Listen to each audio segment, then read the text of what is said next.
Sup guys, here today to do Terra Formars episode 2 review.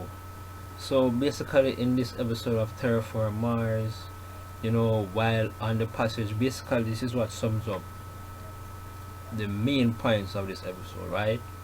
While being on that on their ship heading towards Mars, we get some backstories here and there, we get information, but I'll touch on those things later. Out of the blue, those cockroaches, right? I have no idea how they are able to get on board the human spacecraft even before it's landed on the surface of Mars.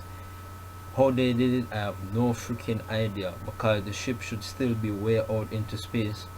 At the point when the disruption began, they were just about to enter Mars atmosphere. So I'm like, hey, what the hell, right? And these Martians, they don't seem like very technologically advanced at all, even by the type of weapons that they use, like a simple mace, that's it. But because they're bigger, stronger, more physically imposing than humans, then that's what gives them their advantage, right? And that's why humanity is seemingly in this battle for survival against these cockroaches, or mutated cockroaches I should say, that has evolved over a couple hundred years on Mars. But I mean, how did they get in, right? That's a big question. How did they get in? I seriously doubt that it was back from the beginning of their journey on Earth. That couldn't possibly have happened, right? From what we know, the cockroaches, they survive on Mars. The Martians, right? Those cockroaches, they haven't made it to Earth yet. That's my assumption, unless seemingly somehow they were in some hibernative state back on Earth, right? They hitched a ride on spacecraft and then decided to show their presence at the very last moment and just mess things up for the humans. Who knows? But I mean, that was some pretty insane stuff right there. I have to admit, right? Those humans, or those people, they were dying left and right. And these Martians, they were very intelligent. Like, they were specifically attacking the medicines, right? Like they understand clearly that this is what makes the humans a threat to them, because of from the surgery that the humans got, right? For them to use their abilities to fight against those Martians, to kind of transform their body, make it more of a threat than they naturally are. They put themselves through the surgery, and to use the abilities that they got through the surgery, they would have to inject themselves with the medicine, and the medicine was stored in this dedicated storage area, like number code 3 or 2, something like that, right? So when the main character was rushing towards that area to get the medicine distributed to the other guys, because they realized that they were under attack, they went in, and all of a sudden they saw the Martians just stomping everywhere around them, right? Stomping out the medicines. Like, they, as I said, they knew exactly where and what to strike, which is crazy.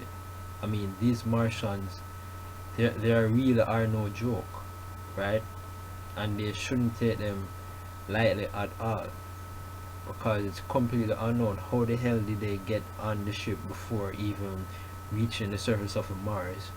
And to even make matters worse, they are purposefully attacking the medicine area, right? So they are basically nullifying their any chance of survival that they have that the humans have for themselves. They're nullifying any chance of survival that they have, right? They're nullifying any counterattack that the humans can possibly try to turn around on them.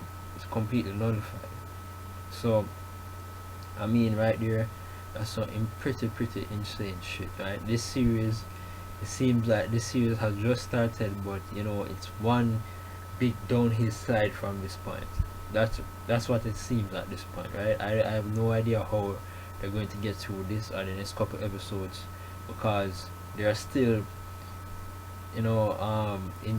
sort of in space. They are preparing to land on the surface, and before landing they're having to deal with these insane cockroaches. When they do land, oh man, just imagine, this is going to be a starter fest, big starter fest, because the captain, I forgot his name, Koitsu, something like that. The captain was basically saying before they landed that, the mission has already failed, we should abort the mission. I mean, he's completely right about that. Their mission was absolutely failed in that regard. But as for the other developments in this episode, we get some backstory about this doctor dude who was on the previous expedition, but no, he's just running a simple bar. There's some significance in regards to him to the story. It wasn't necessarily revealed, but he was on the previous expedition, and the guy that came to him said that he was one who murdered his sibling, something like that. So I mean, that guy, I'm sure that he does have relevance for the rest of the story. That's why he's showing up at this point, and I'm sure we get more info about him. And basically for the rest of the episode, it was just basically playing around for the most part with the guys and the girls, the interactions that were going down. But overall, I thought that the most insane part of this episode undoubtedly was the ending. Right? It just became gloom and doom at the end, pretty much. So that's it. That's my review. I thought it was a great episode of Terra Formars. So that's it. That's my review. Remember to rate, comment, subscribe. Sayonara.